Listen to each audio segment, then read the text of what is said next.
Boa tarde. Que a graça e a paz do Senhor Jesus Cristo seja convosco. Amém?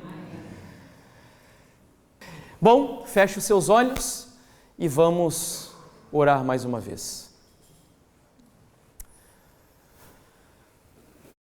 Querido Pai e bondoso Deus Todo-Poderoso, o nosso coração mais uma vez se enche de gratidão ao Senhor, porque nessa tarde nós poderíamos ter escolhido tantas outras coisas para fazer, mas motivados e movidos pelos anjos e também pela obra do Teu Espírito, nós estamos aqui na Tua santa casa de oração para estudar mais uma vez a Tua bendita e poderosa palavra.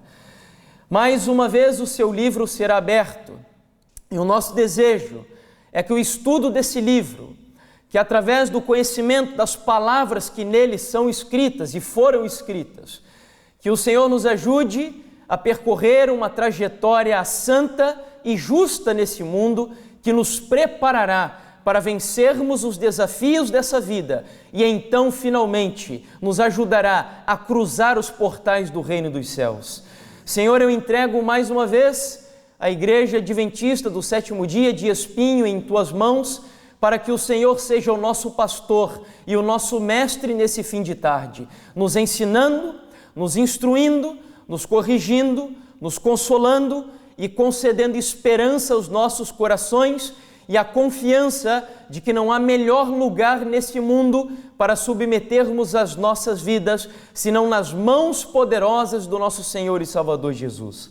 Eu peço que o Senhor nos abençoe e me use mais uma vez, descalçando os meus pés das sandálias do egoísmo, da vaidade e do orgulho, e me concedendo humildade e a consciência de que a minha suficiência só será completa se eu colocar a minha vida nas mãos do Senhor.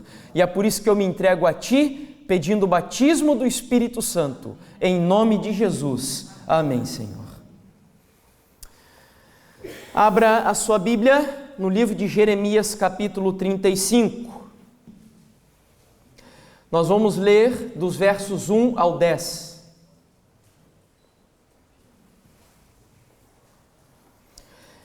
Jeremias, capítulo 35, versos 1 ao 10.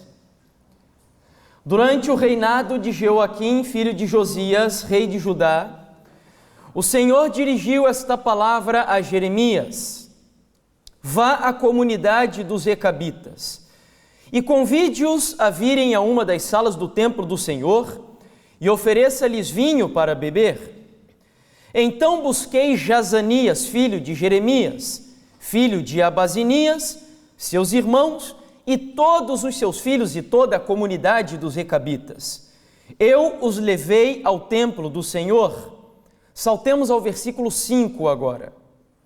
Então coloquei vasilhas cheias de vinho e alguns copos diante dos membros da comunidade dos recabitas e lhes pedi que bebessem. Eles, porém, disseram: Não bebemos vinho porque o nosso antepassado Jonadab, filho de Recabe, nos deu esta ordem: Nem vocês, nem os seus descendentes beberão vinho. Vocês não construirão casas, nem semearão, não plantarão vinhas, nem as possuirão, mas vocês sempre habitarão em tendas. Assim, vocês viverão por muito tempo na terra na qual são nômades. Temos obedecido a tudo o que nos ordenou o nosso antepassado Jonadab, filho de Recabe. Nós, nossas mulheres, nossos filhos e nossas filhas, jamais bebemos vinho em toda a nossa vida. Não construímos casas para a nossa moradia, nem possuímos vinhas, campos ou plantações. Saltemos agora ao versículo 19.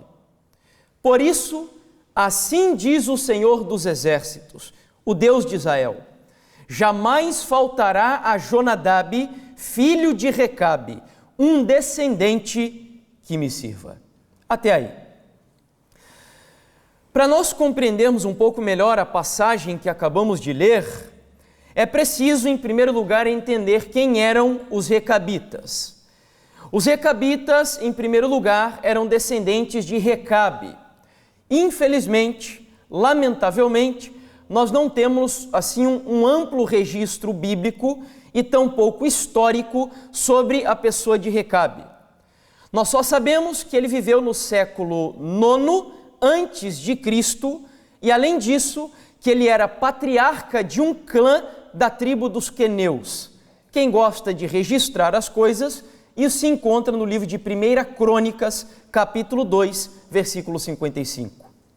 Porém, embora não tenhamos informações assim vastas sobre Recabe, a respeito de Jonadab, que era descendente de Recabe, não um descendente imediato, mas cerca de 2 séculos depois de Recabe, surge Jonadab.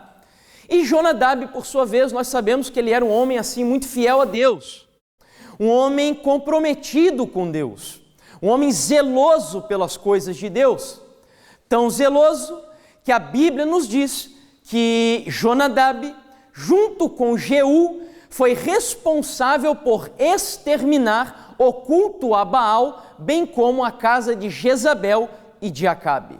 Ou seja, ele era um homem que abominava a idolatria, a apostasia introduzida no meio do povo de Deus. Portanto, era um homem fiel, um homem que preservou até a sua geração os princípios ensinados por Recabe cerca de 200 anos antes. Avançando um pouco no entendimento de quem eram os recabitas, ao fim, nós sabemos também que eles eram midianitas. Quem eram os midianitas? Eram descendentes de um homem chamado Midian. Quem era Midian, por sua vez? Midian, para quem não sabe, era filho de Abraão, com uma terceira esposa chamada Quetura. Ah, mas Abraão teve um outro filho, além de Isaque e Ismael? Sim, Midian. E um dos integrantes da tribo de Midian, que também de alguma forma era um recabita, muito conhecido na Bíblia e familiar, talvez para a maioria de vocês, é Jetro. E quem era Jetro? Sogro de quem? De Moisés. Portanto, Jetro era midianita, que tinha relação com o clã dos recabitas e que, portanto, era próximo das 12 tribos de Israel. Não era, assim, uma das 12 tribos, mas tinha um grau de parentesco muito próximo. Portanto, quando as 12 tribos de Israel estavam em apostasia, quando eles foram entregues aos assírios, no reino de Israel, e aos babilônicos, no reino do sul, ou no reino de Judá, os recabitas, por sua vez, mantinham uma tradição religiosa de muitos e muitos anos. Eu quero só mencionar, antes de voltar na questão da tradição, que essa tribo, esse clã, tinha algumas características interessantes. Primeiro, nós vimos que a Bíblia diz que eles tinham costumes nômades. O que era o nomadismo? Era um grupo de pessoas que não fixavam-se em lugares assim determinados por muito tempo. Eles apenas construíam tendas e eles viviam se mudando assim a todo momento, porque eles entendiam que aqui na terra eram peregrinos e que a cidade deles de fato estava no reino dos céus. Além disso, essa tribo tinha outro costume peculiar, que era não fazer uso do vinho de jeito algum, e não só fazer uso do vinho, eles inclusive não plantavam uva. Por que razão? Porque lá naquele tempo não tinha geladeira, não haviam assim tecnologias capazes de conservar o suco da uva de tal forma que ele durasse um bom tempo sem fermentar e se tornar alcoólico. Sabendo, portanto, das consequências da embriaguez, a família de Recabe e toda a sua geração aconselhava os seus descendentes a não fazer uso da uva de forma alguma, para não incorrer nos problemas da embriaguez e consequente idolatria. Finalmente, e essa é a característica que mais me interessa para o nosso estudo, e eu acabei de mencionar para vocês, os recabitas, diferente das 12 tribos de Israel, tinham um respeito pela sua história, assim, sem igual. Eles tinham orgulho do seu passado. Eles tinham uma tradição religiosa tão profunda que, mesmo falando de 3 séculos passados, nós ainda temos os jovens recabitas da época de Jeremias preservando os princípios, a ética, a moral, a cultura e a educação que eles aprenderam 300 anos antes da geração deles. E qual era o segredo da família dos recabitas? Eles tinham identidade e tradição religiosa. Eles olhavam para o passado e eles conheciam, por exemplo, os pioneiros daquela família. Tanto que Jazanias, que era o recabita vivo na época de Jeremias, ele olha para trás e diz, olha, há algum tempo viveu um homem chamado Jonadab, que é filho de Recabe, e eles nos ensinaram a não fazer isso, isso e mais isso. Ou seja, estamos falando de muitos séculos passados, mas ainda assim os princípios daquela família eram preservados, volto a repetir, porque havia entre eles identidade e tradição religiosa. Bom, o grande problema é que nós precisamos, em primeiro lugar, entender o que significa a palavra tradição. Porque na nossa época, quando falamos de tradição, a impressão que temos é que isso é praticado por pessoas conservadoras, retrógradas, atrasadas, antiquadas e que são extremistas e fanáticos da sociedade. Porém, buscando no dicionário o significado de tradição, a definição que eu encontro é a seguinte, que tradição é a transmissão de doutrinas, de lendas, de costumes e etc., durante um longo espaço de tempo, especialmente pela palavra. A tradição é o laço, olha a importância disso, do passado com o presente. E uma última definição nos diz que a tradição oral é a transmissão oral, às vezes registrada por escrito, dos fatos ou doutrinas religiosas. Pergunto, se nós damos aqui uma olhada assim básica nas definições do que é tradição, religiosamente falando, tradição é algo importante para a igreja, sim ou não? Com certeza, porque aqui está falando de que é o laço que nos une do passado com o presente e nos projeta, obviamente, para o futuro, de forma correta e sólida. O grande problema, volto a repetir, é que a palavra tradição hoje, ela é uma palavra alvo assim de chacota, de zombaria e símbolo de atraso. E mesmo entre o meio religioso, quando nós falamos de tradição, o único conceito de tradição que nós temos é o conceito negativo. Lembra que Jesus, por exemplo, condenou os fariseus porque valorizavam mais a sua tradição do que os mandamentos de Deus, lembra disso? Ok, então nós temos na Bíblia a má tradição. E mesmo na igreja hoje nós temos tradições que são observadas pelas pessoas. Eu vou citar só uma aqui para vocês, porque eu sei que essa não ofende vocês aqui e possivelmente vai atingir alguns lá no Brasil se assistir esse vídeo, mas como eu venho lá do Brasil não tem problema, porque isso é uma coisa que eu falo lá também. Mas uma coisa que é tradição lá no meu país é o culto aos sábados começar às 9 horas da manhã. Na realidade, nós começamos 8h45 o serviço de cânticos para as 9 horas da manhã dar início ao culto. E para algumas pessoas lá no Brasil, é como se houvesse uma lei na Bíblia para o culto começar às 9 horas. Isso é a tradição, que não tem problema nenhum se for alterada, porque é só um costume, mas não há uma lei bíblica que diga que isso deva ser assim. Tanto que aqui vocês começam o culto mais tarde e eu não me senti nem um pouco ofendido por isso. Tá? Então, tradição, nós temos a má tradição, aquela tradição que não passa de um costume adquirido pelos homens, porém existe a boa e a importante tradição.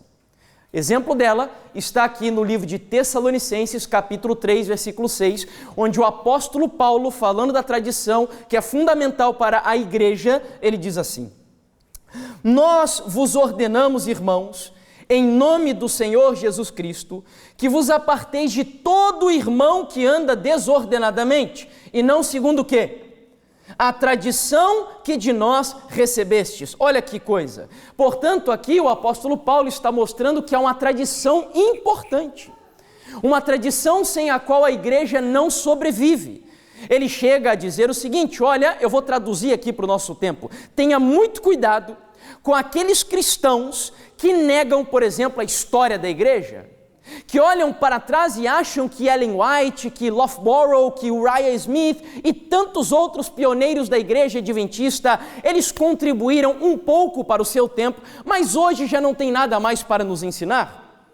Tenha muito cuidado, Paulo diria, com aqueles homens que tentam inventar novos métodos de pregação e de mensagens bíblicas e de crescimento de igreja, que ignoram tudo aquilo que foi escrito, por exemplo, por Charles Haddon Spurgeon, por Martinho Lutero, por Calvino, que são os cristãos reformados. Ou seja, Paulo está lhe dizendo, cuidado com aqueles que têm a vida desordenada, que não andam segundo a tradição da igreja. Porque existe uma tradição importante na igreja.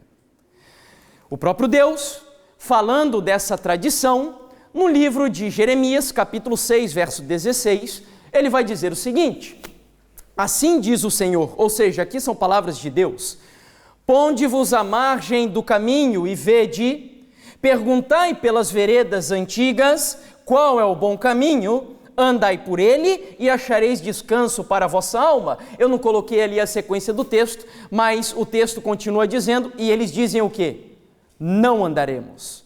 Ou seja, Deus está nos orientando a todas as vezes que estivermos confusos no caminho que devemos percorrer rumo ao céu, e me permitam fazer uma nova tradução aqui, todas as vezes que nós precisarmos definir a liturgia da igreja, todas as vezes que nós precisarmos definir métodos de pregação, como vocês fizeram aqui a Expo, como é que se chama mesmo? Expo Bíblia, perdão, aqui eu me lembrei de outro nome, lá no Brasil tem uma Expo que se chama Expo Cristã. E então todas as vezes que formos fazer algo dessa natureza, nós não devemos fundamentar as nossas estratégias apenas em métodos pragmáticos e humanos. Eu vou falar mais sobre isso no tema Igreja Modo de Usar.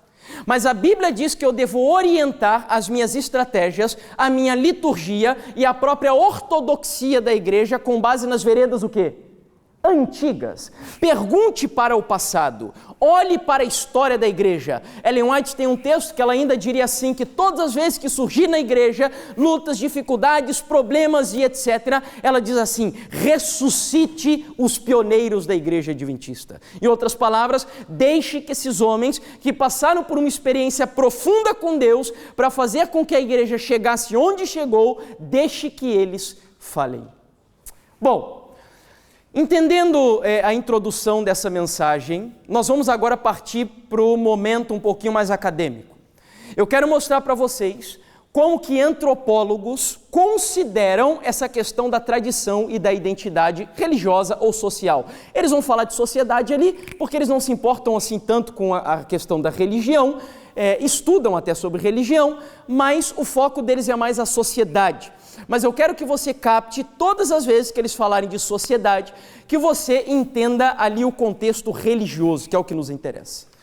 Sendo assim, o primeiro antropólogo que eu trago aqui para vocês, que vai nos apresentar o conceito antropológico de tradição, é um antropólogo brasileiro importantíssimo, tá? Chamado Roberto da Mata, no livro Relativizando, uma introdução à antropologia social. Ele vai dizer o seguinte sobre a tradição. Sem uma tradição, uma coletividade, e aqui me permitam, uma igreja, pode viver ordenadamente, mas não tem consciência do seu estilo de quê? De vida, ou seja, tradição tem a ver com estilo de vida. É a tradição que vai determinar a sua maneira de viver.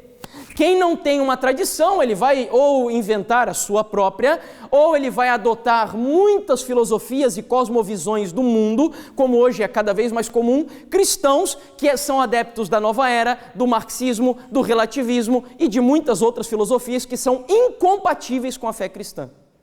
Mas é a tradição que define o estilo de vida de uma sociedade. Segue o texto, e ter consciência é se situar diante de uma lógica de inclusões necessárias e exclusões fundamentais. Ele termina dizendo, num exaustivo e muitas vezes dramático diálogo entre o que nós somos ou queremos ser e aquilo que outros são e logicamente nós não devemos ser. O que ele está dizendo ali? A tradição, ela determina limites na sua vida. É a tradição que vai mostrar para você, olha, ser um cristão é seguir esse padrão aqui. E se você for um cristão mundano, é óbvio que você não vai adotar o padrão do cristianismo bíblico. Qual é o padrão do cristianismo bíblico? Gálatas capítulo 5, verso 22 e 23, o cristão regenerado e nascido do Espírito Santo, a evidência que o Espírito Santo está sobre ele, não é ele falar em línguas como muitas igrejas hoje tentam propor. Mas a grande evidência de que uma pessoa nasceu do Espírito Santo e ela é um cristão que vive segundo a tradição religiosa cristã, é um cristão que adota um estilo de vida e um caráter semelhante ao de quem? Ao de Jesus Cristo. É óbvio que isso é uma carreira que nós percorremos durante toda a vida. Não é do dia para a noite que você vai se tornar semelhante a Jesus, mas essa é a carreira que um cristão que viva segundo a tradição religiosa deve percorrer. Bom, essa é uma antropóloga agora, chamada Kenya Kemp, e essa mulher, ela fez um trabalho fantástico. Tem alguém aqui que é da área da antropologia? Não? Ok. A Kenya Kemp, ela fez um mestrado em antropologia. E essa mulher, ela fez o que nessa área da ciência chama-se de etnografia. O que é um trabalho etnográfico? É quando um pesquisador, ele vai, por exemplo, sair do seu contexto social, entrar em uma tribo indígena, por exemplo, e ela vai passar ali durante um longo tempo da sua vida, adotando todos os costumes, visão de mundo e hábitos daquela tribo. Para quê? Para entender como aquele povo vive, como ele pensa, como é a religião deles, etc. E essa mulher fez alguns trabalhos dessa natureza. Ao chegar à conclusão dos seus estudos, olhe as informações que ela tem a nos trazer, ampliando o contexto de tradição e nos levando à questão da identidade. Olha o que ela vai dizer. Pois bem, os objetos dos quais nos cercamos, como o vestuário e os adornos corporais, possuem uma função social que é demarcar o quê? Identidades. Por isso existe não apenas a diversificação do material que é utilizado na fabricação das coisas, mas também uma simbologia relacionada a essas coisas. Ou seja, muitos cristãos hoje, por exemplo, dizem assim, olha, não importa a maneira como eu me visto, porque no final das contas, Deus olha para o meu interior. Mas estudos científicos comprovam que o que nós usamos, seja vestuário, joias, adornos e etc., representam muito mais do que apenas o objetivo de me enfeitar. Existe uma simbologia por trás daquilo que eu estou usando. Vou citar um exemplo para vocês. Eu, antes de me converter, era um fã, eu tinha um ídolo chamado Eminem. Não sei quantos aqui conhecem. É um cantor de hip hop norte-americano. Eu adorava Eminem. Eu dançava hip hop. E eu tenho as marcas do meu passado até aqui na minha orelha, porque eu tinha furos na orelha, tenho 2 furos aqui, só não coloquei nos olhos e na outra orelha, porque meus pais me deram limites. Mas, alguns limites, né? Mas eu gostava. Usava colares, anéis, pulseira e também falava muitas palavras de baixo calão. Curioso, né? Porque quem conhece o Eminem sabe que ele fala muito, lá no Brasil nós falamos palavrão, vocês também usam esse termo aqui, em Portugal? Ok, e inclusive tinha algo que acontecia comigo naquela época e eu não fazia ideia do porquê, mas eu tinha muitos problemas assim com a minha mãe, eu vivia respondendo à minha mãe, eu nunca aceitava que a minha mãe desse a última palavra em casa, minha mãe falava e eu falava mais alto que ela e a última palavra tinha que ser a minha. E aí, hoje, obviamente, eu entendo a razão disso. Mas o Eminem, ele tinha um videoclipe de uma música chamada Clean Out My Closet. Traduzindo literalmente, seria limpando o meu armário. Mas lá no Brasil nós temos uma expressão que representa bem essa ideia, não sei se vocês usam aqui, que é lavando roupa suja. Tá? Então essa é a ideia da música. Na música ele aparecia, ele tinha problemas de relacionamento com a mãe, ele aparecia, ele matou a sua mãe e aparecia enterrando a sua mãe dentro do quintal de casa. Só para você ter ideia do problema ali. Ou seja, eu era fruto daquilo que eu contemplava. E como eu me identificava com ele e com o grupo de hip hop, então eu me vestia como eles. Eu adotava um estilo de vida como eles. E detalhe, quem gosta de hip hop abomina, por exemplo, pop. Então, eu não ouvia de forma nenhuma, na época tinha lá Britney Spears e outros cantores aí, grupos norte-americanos. Por quê? Identidade. Então, se existem identidades no mundo, vocês têm identidades aqui no país de vocês que eu já percebi. E eu vou falar um pouquinho sobre isso aqui agora, para nós entendermos a importância do que estamos tratando. Antes de concluir e de explicar para vocês no âmbito nacional, a própria Kenya Camp vai dizer que as vestimentas que usamos não são apenas utilitárias, servindo para nos proteger do frio ou do calor. Elas são carregadas de simbologias sociais. Por meio delas, comunicamos a nossa posição social, nossa identidade, nossos estilos de vida e nossa condição emocional. Olha quanta coisa está envolvida na vestimenta. Quanta coisa.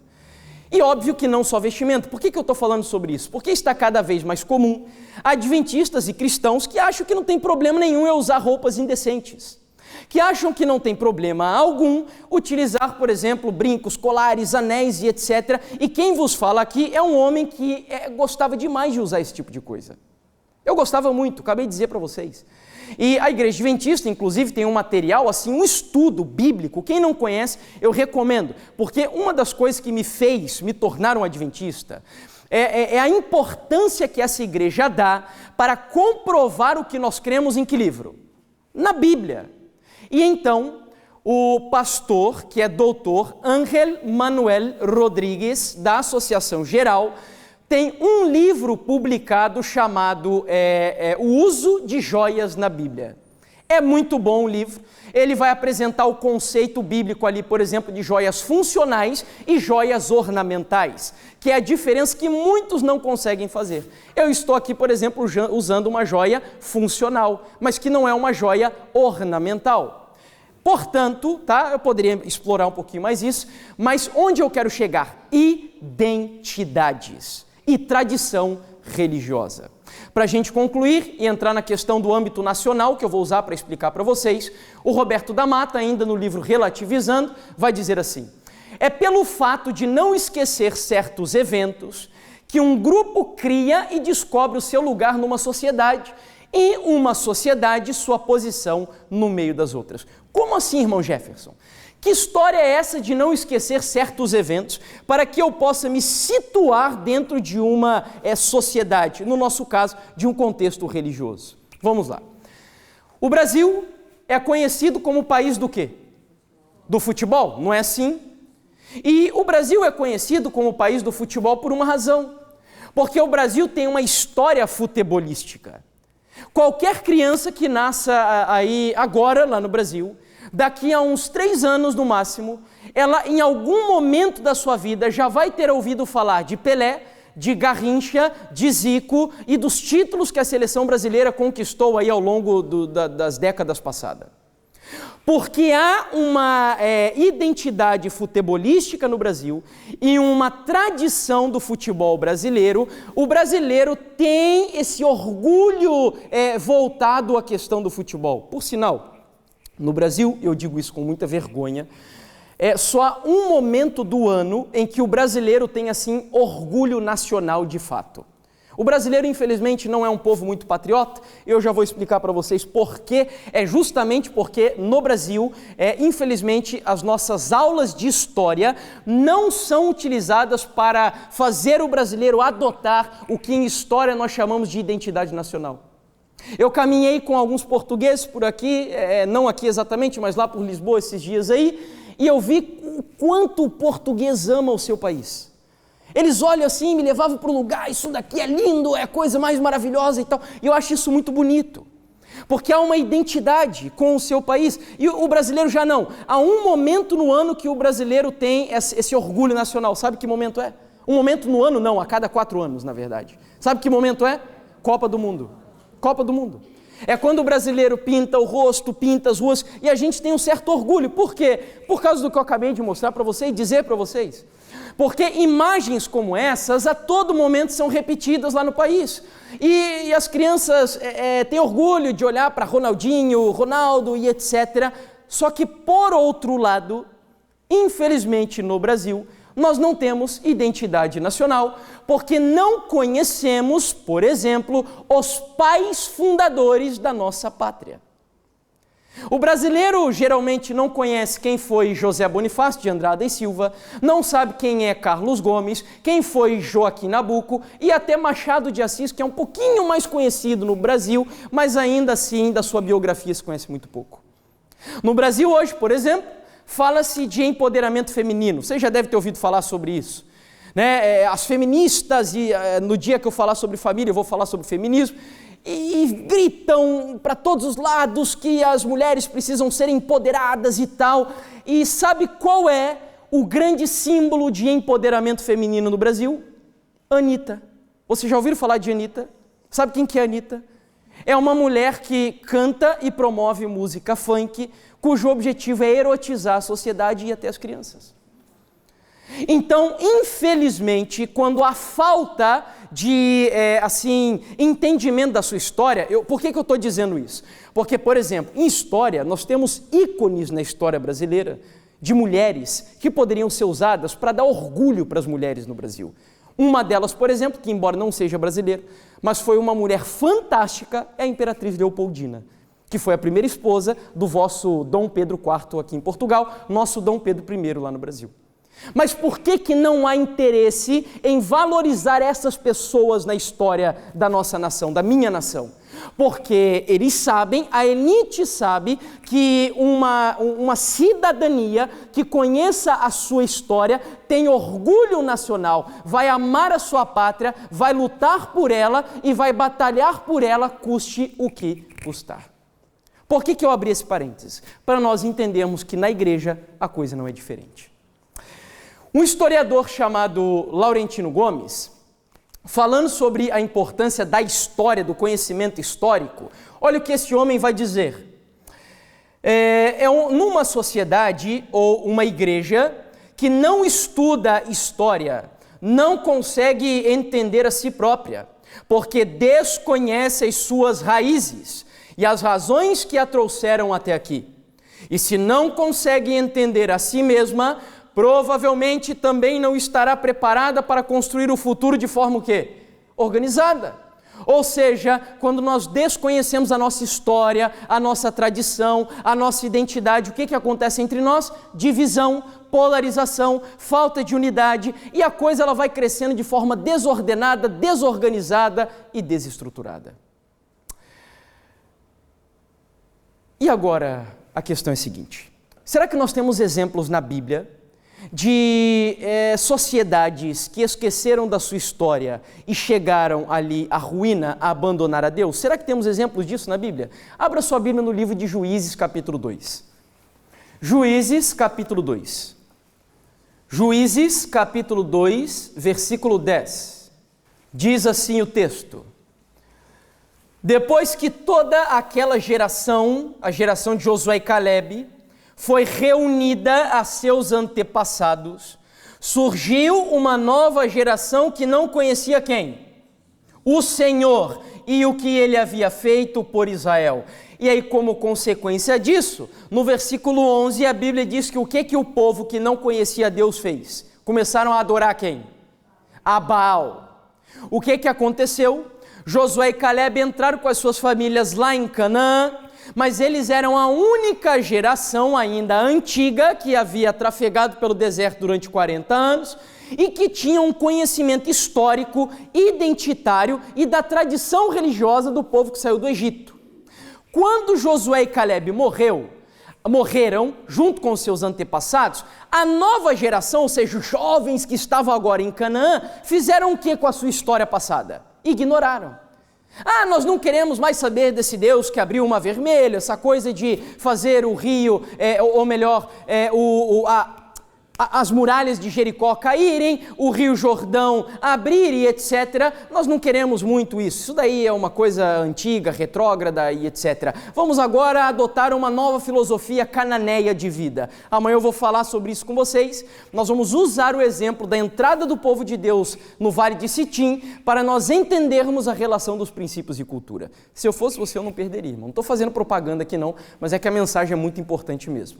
Bom, Então, consequência é que essa nova geração já não conhecia mais o Senhor. Desprezaram a sua identidade, desprezaram a sua história, abandonaram a tradição religiosa e consequência disso é que o povo de Deus agora estava se prostrando diante dos altares de Baal, Astarote, Dagon, Moloque e etc. Concluindo, os recabitas, portanto, voltando lá na nossa história inicial, só conseguiram continuar fiéis a Deus mesmo 300, 400 anos depois, porque eles preservaram de geração tras geração a sua tradição e a sua identidade religiosa. Ok, então agora vamos ao passo seguinte. E aqui a coisa vai entrar um pouquinho na parte mais prática. Qual é o grande problema dos cristãos hoje? Ontem nós falamos de pós-modernidade e a pós-modernidade tem produzido o que... Eu usei esse termo, mas depois eu descobri que já tinham teólogos que utilizavam ele, que é o que eu chamo de esquizofrenia espiritual. O que é a esquizofrenia espiritual? E é justamente ela que vai comprometer a sua identidade. O que é uma pessoa esquizofrênica? A minha mãe mora em um conjunto de casas, lá no Brasil nós chamamos de condomínio, onde há uma senhora que é esquizofrênica. Certa vez, no meio da noite, da madrugada, a vizinha da minha mãe acordou assustada, porque na parte de cima da sua casa havia um telhado, tá, ali, onde guardava-se o carro, e essa vizinha esquizofrênica subiu no telhado, é uma senhora, e estava dando golpes na janela da casa para a vizinha acordar, no meio da madrugada. A vizinha abriu a janela e ela viu que era essa senhora esquizofrênica. Ela recolheu a senhora para dentro da casa e perguntou o que estava acontecendo. E a senhora disse assim: olha, me ajude, chorando em prantos, socorro, socorro, estão querendo matar a minha filha, sequestraram ela, estão ameaçando queimá-la dentro da minha casa. E aí a vizinha ficou apavorada, assustada, porque ela ainda não sabia que essa senhora era esquizofrênica. O que é o esquizofrênico? É uma pessoa que tem uma ruptura entre aquilo que ela professa e entre aquilo que ela de fato vive. Entendeu? É uma ruptura, é um problema ali emocional, onde a pessoa ela tem assim um choque entre a realidade e a ficção, entre o que ela diz ser e entre o que ela de fato faz. Antes de entrar na questão espiritual, um padre lá no Brasil, achei muito interessante, eu não costumo muito ler coisas assim de católicos, embora tenham coisas até boas, assim, que contribuem, principalmente históricas, mas um padre no Brasil publicou um artigo há alguns meses chamado Esquizofrenia Social. Para você entender o que é esquizofrenia espiritual, eu vou ler aqui agora para vocês alguns trechos desse artigo Esquizofrenia Social. Preste atenção, ele disse assim: vivemos numa sociedade, numa época, onde querem que os padres se casem e que os casados se divorciem. Querem que os héteros tenham relacionamentos líquidos, sem compromisso, mas que os gays se casem na igreja. Que as mulheres tenham corpos masculinizados e se vistam como homens e assumam papéis masculinos. Querem que os homens se tornem frágeis e delicados, com trejeitos, como se fossem mulheres. Uma criança com apenas 5 ou 6 anos de vida já tem o direito de decidir se será homem ou mulher pelo resto da vida. Mas um menor de 18 anos não pode responder pelos seus próprios crimes. Não há vagas para doentes nos hospitais, mas há o incentivo e o patrocínio do sistema público de saúde para quem quer fazer mudança de sexo. Há acompanhamento psicológico gratuito para quem deseja deixar a heterossexualidade e viver a homossexualidade. Mas não existe nenhum apoio desse no mesmo sistema público de saúde para quem deseja sair da homossexualidade e viver a sua heterossexualidade. E se tentarem fazer, são criminalizados. Ser a favor da família e religião é ditadura, mas urinar em cima de crucifixos é liberdade de expressão. E aí ele conclui dizendo: se isso não for o fim dos tempos, deve ser um ensaio para ele. Isso é esquizofrenia, entendeu? E aí, onde eu a encontro no contexto espiritual religioso? Aqui, por exemplo, uma cantora lá no Brasil, de funk, que ao mesmo tempo é evangélica, ela disse o seguinte sobre essa relação entre um estilo de música promíscuo, erotizante, condenado pela Bíblia, a relação disso com a sua fé. Olha só o que ela falou: amadureci muito no gospel, precisava desse tempo, mas minha carreira no funk sempre esteve ali. Hoje eu consigo o quê? Dividir a fé da música. Pergunto, tem como fazer isso? Só tem como fazer isso se você sacrificar os seus princípios de vida, a sua identidade. Porque é impossível, a não ser que nós sejamos cristãos esquizofrênicos, que sejamos capazes de separar a nossa fé de todo o restante da nossa vida. Deixa eu ser bem claro aqui. Um cristão que acredite na Bíblia de fato, no nosso caso, nos livros de Ellen White e no manual da igreja, a cosmovisão adventista deve afetar a sua visão política, sexual, religiosa, financeira, filosófica, deve afetar a sua vida inteirinha, a sua maneira de você enxergar o mundo. Entendeu? E a única forma de não viver segundo isso, que é a tradição cristã religiosa adventista, é adotando o que nós estamos aqui falando de esquizofrenia espiritual. Um último exemplo é o de uma atriz da Globo. E olha, eu estou falando aqui da Globo porque realmente eu acredito assim que a Globo, junto com a mídia, mas a Globo assim acaba tomando a dianteira nisso tudo, ela tem contribuído muito para a destruição do cristianismo no Brasil e eu acredito que até aí através do mundo todo. Então, eles amam quando esse tipo de coisas, quando atores da Globo promovem coisas como essa que eu vou dizer aqui. Então, uma atriz da Globo, que é a Bruna Marquezine, uma muito famosa, ex-namorada do Neymar aí há pouco tempo, ela é evangélica. E ela, no seu Instagram, usava a página para publicar em alguns momentos, por exemplo, missão que ela fez na África. Células na sua casa, grupos assim, pequenos grupos. Até que, agora no mês de agosto, ela fez aniversário e ela resolveu celebrar o seu aniversário em uma boate, dançando funk, bebendo cerveja e bebida alcoólica e etc. E uma seguidora dela, que é evangélica, criticou essa atitude dela e disse assim: Bruna, há algum tempo você publicou uma imagem de uma reunião de pequeno grupo na sua casa, de uma missão que você foi fazer na África, e agora publica fotos como essa. E aí ela disse assim: saia de cima do muro. E a Bruna não gostou muito, e aí respondeu a sua seguidora com as seguintes palavras: a única referência da minha vida é Jesus. E celebrar mais um ano de vida, dançar, sorrir, cercada de amigos queridos, não abala em nada o meu relacionamento e a minha intimidade com o meu Pai. Se algo estiver errado em meu comportamento, e agora está o segredo do problema, sei que ele vai o quê? Me incomodar e me convencer na minha intimidade com ele do que precisa ser mudado, como já fez algumas vezes. Sabe qual que é o problema aqui? O humanismo. Ou seja, ela não está nem um pouco interessada com o que diz que livro? A Bíblia.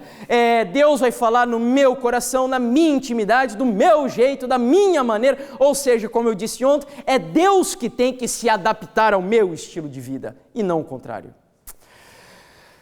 Alguns teólogos têm advertido a igreja quanto aos perigos da esquizofrenia espiritual. Por exemplo, um teólogo adventista, que é o pastor John Paulin, no livro Deus no Mundo Real, diz assim, ele adverte os cristãos da existência esquizofrênica, na qual a fé afeta a vida por um curto período apenas, cada dia, seguida por uma existência essencialmente secular durante o restante do tempo. Então esse é o problema da esquizofrenia espiritual. A fé te afeta por um período curto, mas durante todo o restante da sua vida, como eu costumo dizer. Nós cristãos, hoje temos adotado a filosofia da segunda besta de Apocalipse, capítulo 13, na nossa vida. Mas como que nós temos vivido a filosofia da segunda besta? A maioria de nós, se não todos, eu me incluo entre eles, nos parecemos como um cordeiro, mas falamos como um dragão.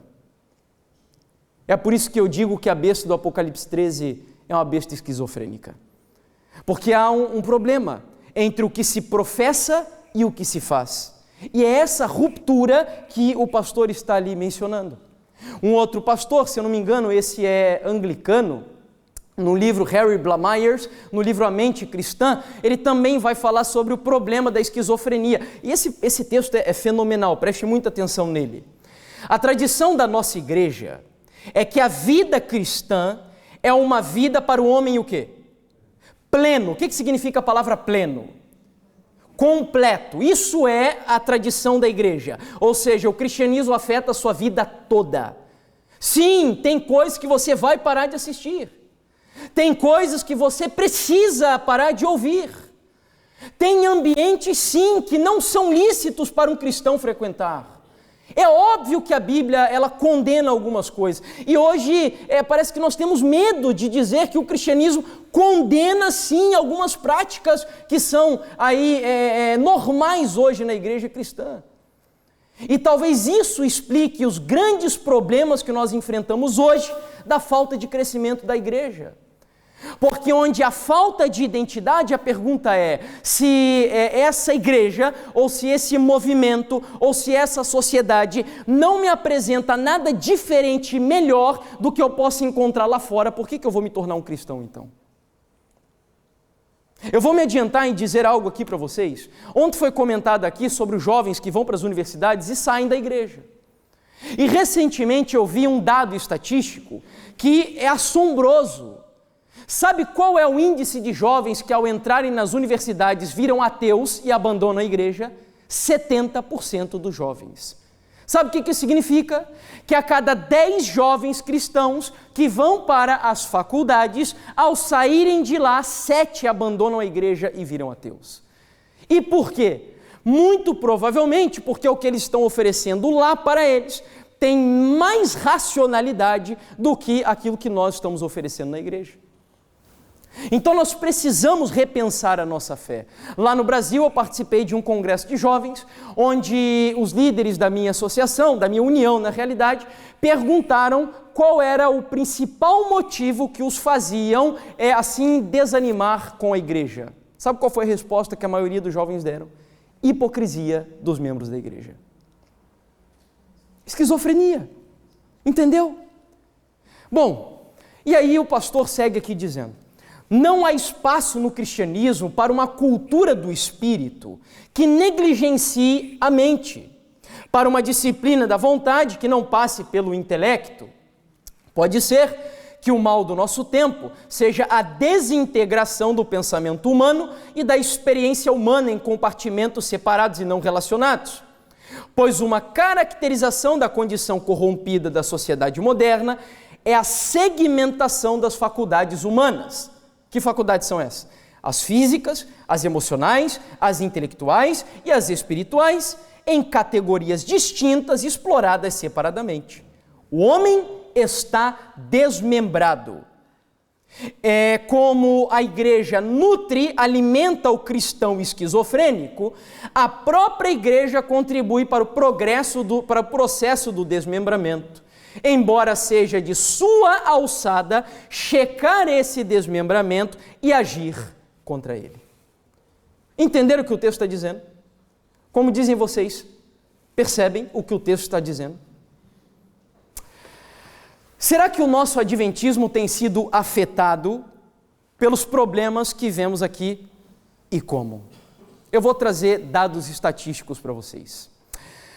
A Associação Geral da Igreja Adventista nos Estados Unidos fez uma pesquisa no ano de 2013, onde eles examinaram mais de 1.000 jovens adventistas universitários e fizeram várias perguntas para esses jovens.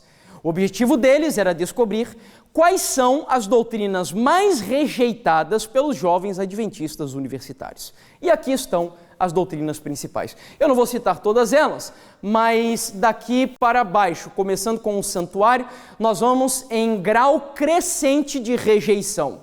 Então, a primeira doutrina mais rejeitada pelos jovens adventistas universitários é a doutrina do santuário celestial. A segunda é a crença de que o nosso mundo foi criado em 6 dias literais de 24 horas em um passado recente. A terceira crença, lembrando, é em grau crescente de rejeição, o dom profético de Ellen White. A próxima, o juízo investigativo.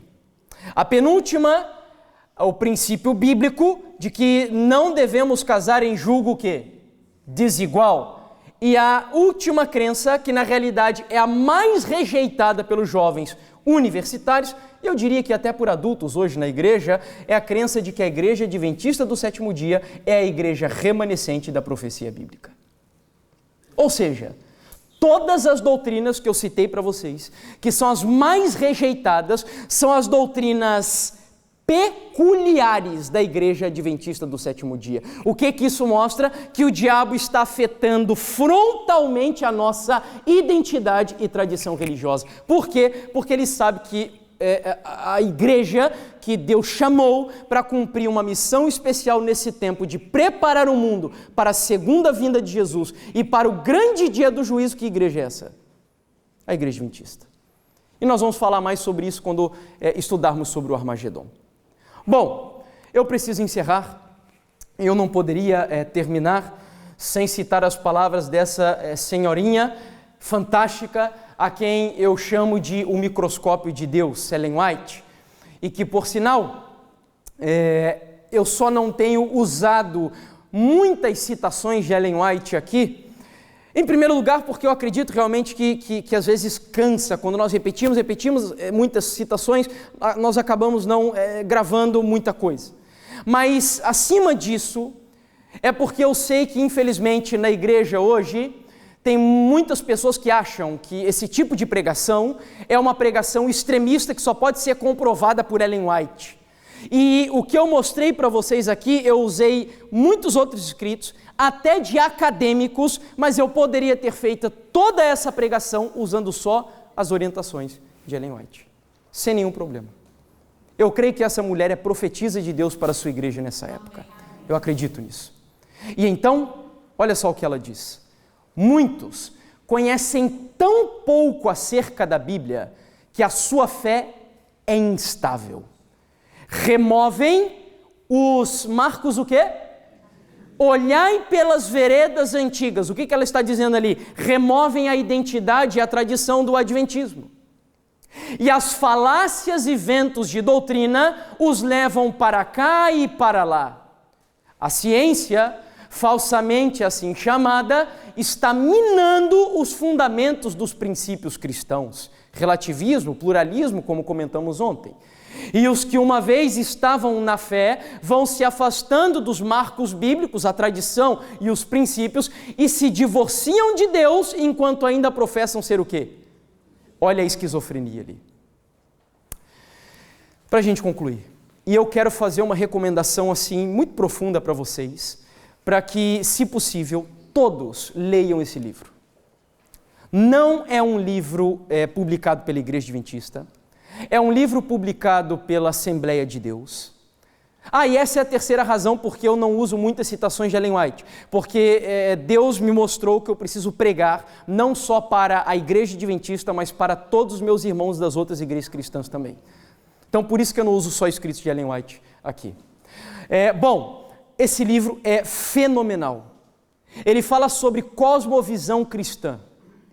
O livro se chama Verdade Absoluta, em inglês Total Truth. Esse é o nome do livro. Libertando o cristão do seu cativeiro cultural. É um livro, volto a repetir, fenomenal. Nos ajuda a entender como a religião bíblica deve afetar toda a nossa vida. É um livro de quase 600 páginas.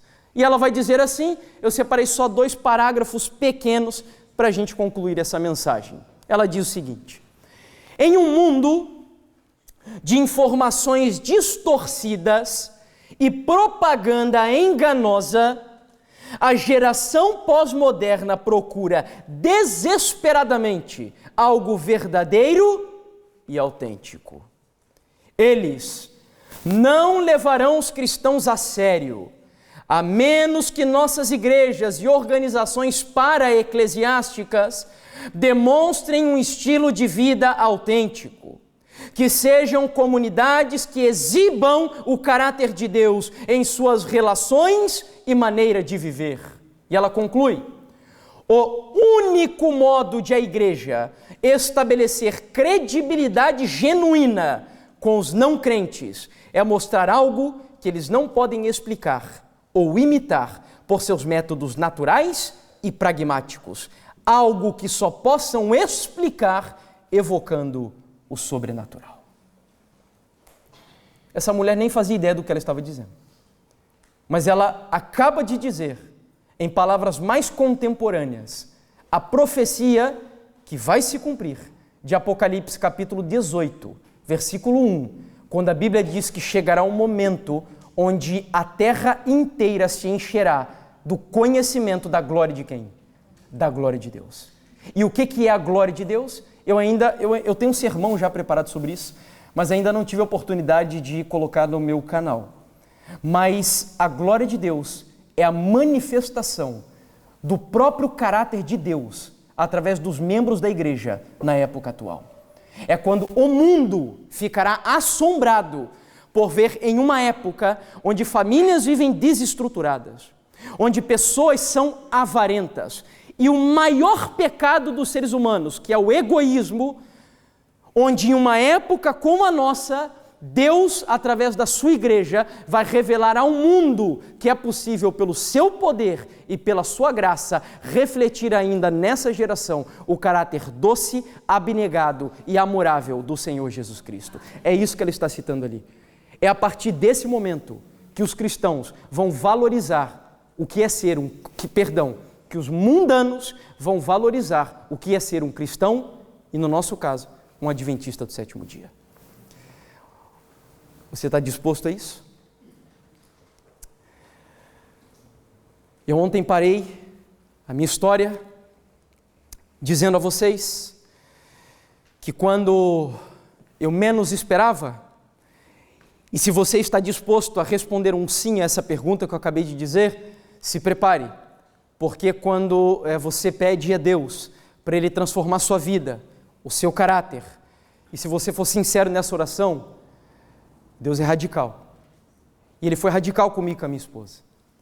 Porque eu era um baita de um egoísta. Ainda luto fortemente contra esse pecado até hoje. E muito orgulhoso.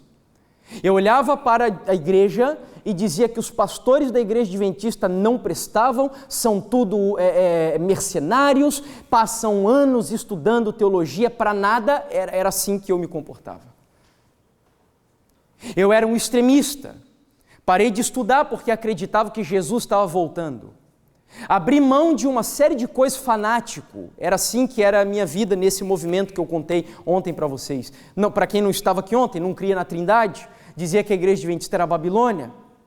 Até que um dia, e foi ali que eu parei, Deus usou a vida da minha esposa para aceitar um desafio.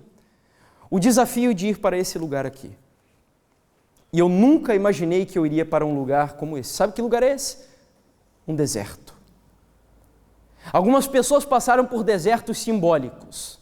Eu e minha esposa e eu, nós passamos por um deserto literal. Nós fomos para uma escola imaginando que chegaríamos lá e encontraríamos, assim, uma estrutura relativamente boa. O meu objetivo era estudar nesse lugar evangelismo, a minha esposa nutrição, e nós chegamos lá. Aqui com o céu claro ainda parece bonito, mas você não tem ideia do que é esse lugar à noite. E nós, depois de uma viagem longa, chegamos nesse local e era assim assustador. Nos colocaram dentro de um motorhome. E eu uso essa imagem. Alguém tem cobrafobia aqui? Não sei como é que se chama isso. Né? Alguém tem medo de cobra? Eu pergunto porque numa igreja eu mostrei essa imagem e, coitado, tinha um rapaz atrás do monitor e ele tinha fobia de cobra e ele quase caiu no chão assustado. Coitado. Mas eu uso o símbolo dessa cobra porque lá no deserto onde eu estava, tinham muitas delas, cascavéis. E essa cobra simboliza os desafios que nós enfrentamos naquele lugar. Nos colocaram em um trailer. Esse daqui era o trailer onde minha esposa e eu moramos. E quando minha esposa entrou, não era ainda nesse trailer, ela começou a chorar. E ela olhava para mim e dizia: eu quero ir embora, eu não vou aguentar isso daqui, eu quero voltar.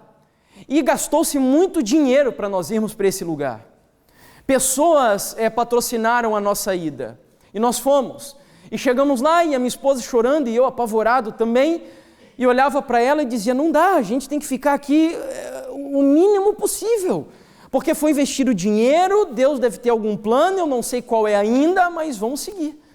E então me colocaram para trabalhar na limpeza da escola, desse local. Agora imagine um jovem, criado assim, tudo cuti-cuti, filhinho da mamãe, que a mãe não deixava nem eu me servir no prato, ela me servia no prato, ela arrumava a minha cama, meu pai nunca deixou eu trocar uma lâmpada dentro de casa, porque a ideia do meu pai era assim: enquanto eu puder pagar para você estudar, eu só quero que você estude e não faça mais nada. E aí, imaginem o Jefferson assim, indo para um lugar desse e sendo colocado na limpeza do lugar. E eu não sei se todos, eu imagino que não, né? Mas eu entrava nos banheiros daquela escola, queridos, e eu olhava para os vasos sanitários e era uma coisa terrível, porque era sujeira para tudo que é lado, e eu olhava: Senhor, o que eu estou fazendo aqui, Senhor? O Senhor me trouxe do Brasil, onde eu estava lá até relativamente confortável, para vir limpar vasos sanitários aqui na escola. E aí não bastasse isso, nós tínhamos o lixo da escola, e no local era um buraco imenso, onde atirava-se ali todas as bolsas com o lixo, porque não passava caminhões, carros, não sei como vocês chamam aqui de lixo, lá no local. E então nós tínhamos que queimar o lixo, mas para queimar o lixo eu tinha que entrar lá naquele buraco, baixar toda a montanha de lixo, detalhe, cheio de ratos lá dentro andando por aquele lugar. E eu ficava apavorado. Enquanto isso, a minha esposa na cozinha da escola, acordando cerca de 4 horas da manhã, para preparar o café da manhã para os alunos da escola, cerca de 40 mais ou menos, em um frio de -8 graus, -10 às vezes fazia. Lá não tinha água quente. Quando tinha água, não tinha fogão elétrico, só fogão, nem a gás, né? Era o fogão a lenha. E vocês não têm ideia do que era o fogão também lá. Não era um fogão a lenha comum. Ou seja, era tudo difícil. Tente imaginar cerca de, vamos colocar aí, 500 euros mais ou menos, 500 euros, acho que é isso, menos ainda, 300 euros, para alimentar 40 pessoas durante o mês inteiro. Era assim, era assim. Eu inclusive fiz tijolos nessa escola, nessa imagem ali não está dando para ver, porque eu acho que está cortada. Mas eu fiz tijolos porque a escola não tinha recurso para comprar. Enfim, irmãos, era um sofrimento atrás do outro. E nós não entendíamos: Deus, o que o Senhor trouxe para nós aqui, para esse lugar? Qual foi o objetivo? Até que um dia, a minha esposa, lá não tinha nada de nutrição, ela começou a assistir umas aulas de um outro rapaz que estava lá na escola, dirigindo a escola. Era um peruano, e ele começou a dar aulas para jovens que estavam ali, trabalhando para estudar no ano seguinte. E a minha esposa começou a assistir as aulas desse rapaz.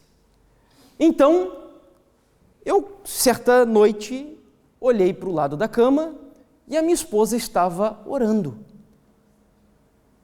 Um outro dia, ela estava preparando estudo bíblico. E eu nunca tinha visto a minha esposa fazer isso. E naquele momento eu pensei, opa, o que a minha esposa está ouvindo nesse trailer que fez com que o Espírito Santo impactasse tanto o caráter dela a ponto dela estar sendo mudada? E aí, um certo dia, faltava 10 minutos para acabar as aulas dentro desse local, eu sentei ali nas escadas do trailer e fiquei ouvindo uma aula que esse rapaz estava dando sobre temer a Deus. E os 10 minutos dessa aula, queridos, falaram tanto comigo, que eu decidi, no dia seguinte, assistir a aula inteira. No dia seguinte, a aula seria sobre dar-lhe glória. Ele iria explicar o que é dar glórias a Deus. Eu nunca passei por uma experiência tão impactante como aquele dia. Imagine cerca de 30 jovens, dentro de um trailer pequenininho. Nós experimentamos ali dentro daquele lugar um reavivamento espiritual na nossa vida tão poderoso, que os jovens que estavam pensando em sair daquela escola, saíram de dentro do trailer quebrantados, chorando, subindo no monte para buscar a presença de Deus, porque a gente não queria perder aquela que foi a experiência mais maravilhosa da nossa vida. E ali Deus começou a mudar o rumo da nossa trajetória. Porque foi estudando o que significa dar glórias a Deus que eu entendi, sabe o quê? Eu entendi quem é o Jefferson. E eu digo hoje para vocês aqui sem vergonha nenhuma, sabe quem que é o Jefferson? Um verme. Esse é o Jefferson. E foi estudando sobre o caráter de Deus, que sabe o que Deus fez? Ele pegou a minha glória e lançou no pó da terra para cumprir na minha vida o propósito dele, como diz Ellen White. Ellen White define justificação pela fé assim: é a obra de Deus em lançar a glória do homem no pó da terra para que Deus faça pelo homem aquilo que ele não pode fazer por si mesmo. Então Deus pegou um cara orgulhoso e egoísta e disse assim: baixa a sua bola, a gente fala lá no Brasil. Fica bem quietinho aí, que eu te trouxe aqui para um objetivo só. Você não vai ensinar, você não vai sair daqui nem conhecendo rios e recebendo milhares de informações de evangelismo. Não, eu trouxe você e a sua esposa aqui para uma coisa. Sabe para quê? Para sofrer. Para sofrer. E foi o que aconteceu com a nossa vida lá. Deus começou a humilhar o nosso caráter. A grande experiência da minha esposa foi quando ela conseguiu vencer os desafios dentro da cozinha. Eu dizia para ela, todo dia minha esposa chegava no trailer chorando, dizendo, eu quero sair daquilo. Eu dizia para ela, amor, vença, busque a presença de Deus. Quando você conseguir vencer os seus desafios lá, Deus vai tirar de lá. Quando a minha esposa conseguiu encarar o sofrimento na cozinha com alegria, parece até loucura isso, né? Como assim encarar o sofrimento com alegria? Esse é o milagre da regeneração espiritual. Você lembra de João e Pedro, quando foram açoitados? A Bíblia não diz que eles saíram lamentando, chorando, Senhor, olha, coitado de mim. Não, a Bíblia diz que eles saíram fazendo o quê? Cantando, dando glórias a Deus. Então, quando a minha esposa e eu, nós entendemos que Deus tinha um propósito com aquilo, o deserto passou a se tornar suave para nós. Aí, minha esposa foi colocada para trabalhar na agricultura, e a grande experiência da minha esposa foi fazendo, sabe o quê? Plantando cenouras em um canteiro. Ali ela entendeu a profundidade e o tamanho do amor de Deus por ela.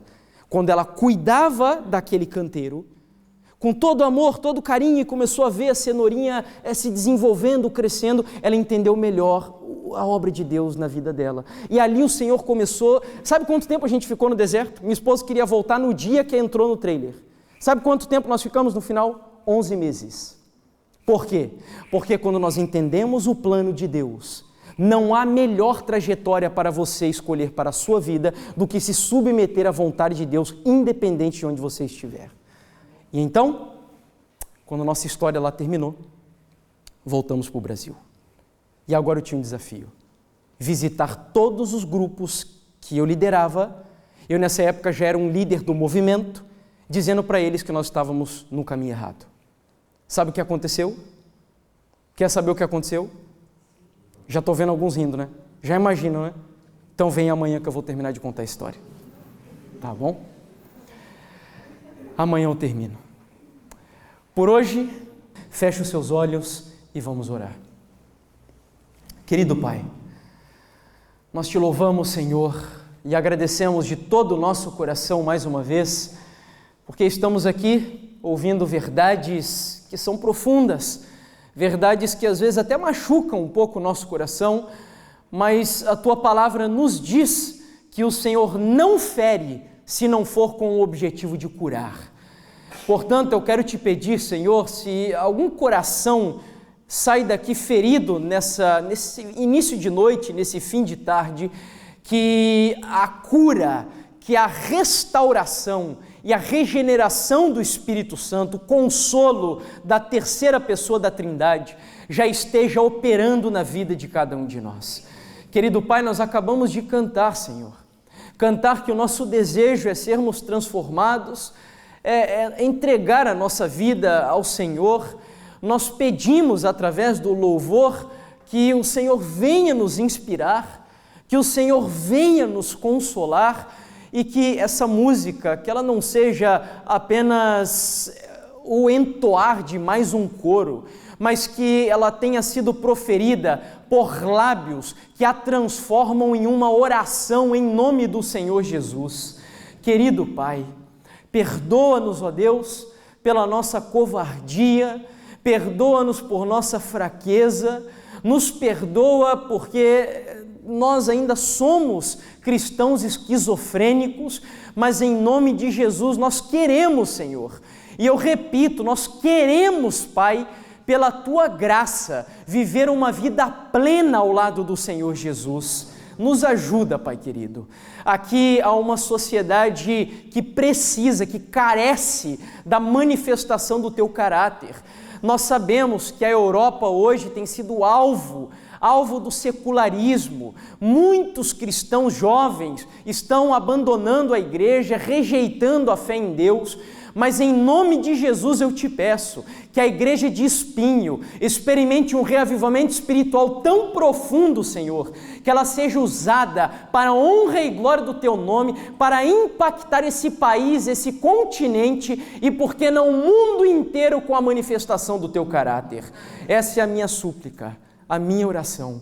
Eu peço que o Senhor nos abençoe, que o Senhor nos despeça agora na Tua santa paz, que os anjos que nos trouxeram até aqui, Senhor, nos acompanhem agora, de volta para os nossos lares, e que cada palavra que foi aqui estudada, que sejam escritas pelo dedo poderoso de Deus no coração de cada um de nós. Essa é a minha e a nossa oração, em nome de Jesus. Amém, Senhor.